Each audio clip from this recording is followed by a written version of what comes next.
આવતીકાલે એટલે કે 17મી ડિસેમ્બરના રોજ PM Narendra Modi international airport અને ડાયમંડ બોર્ડ્સના લોકાર્પણમાં આવી રહ્યા છે.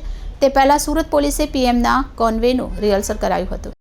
ડાયમંડ બોર્ડ્સ ખાતે ચાંપતો પોલીસ બંદોબસ્ત ગોઠવાયો. સુરતમાં ડાયમંડ બોર્ડ્સ અને એરપોર્ટના નવા ટર્મિનલના લોકાર્પણ માટે વડાપ્રધાન નરેન્દ્ર મોદી આગામી રવિવારે સુરત આવી રહ્યા છે, ત્યારે તેમની સુરક્ષા વ્યવસ્થામાં 5350થી વધુ અધિકારીઓ, પોલીસ જવાનો તૈનાત રહેશે.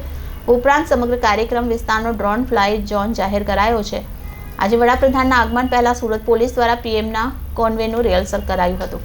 સુરતમાં ડાયમંડ બોર્ડ્સ અને એરપોર્ટના નવા ટર્મિનલના લોકાર્પણ માટે વડાપ્રધાન નરેન્દ્ર મોદીના આગમન પહેલા સુરત શહેર પોલીસ દ્વારા આજે બંદોબસ્તનું રિહર્સલ કરવામાં આવ્યું હતું, જ્યારે વડાપ્રધાનના રસાલાના વાહનો પણ રોડ પર નીકળ્યા હતા. વડાપ્રધાન નરેન્દ્ર મોદી આવતીકાલે 17મી તારીખે સુરત આવી રહ્યા હોવાથી તેમના સ્વાગતની તડામાર તૈયારી કરવામાં આવી છે. આજે કોર્પોરેશન, પોલીસ અને કલેક્ટર કચેરીના ઉચ્ચ અધિકારીઓએ તમામ વ્યવસ્થા અને બંદોબસ્તને આખરી ઓપ આપ્યો હતો.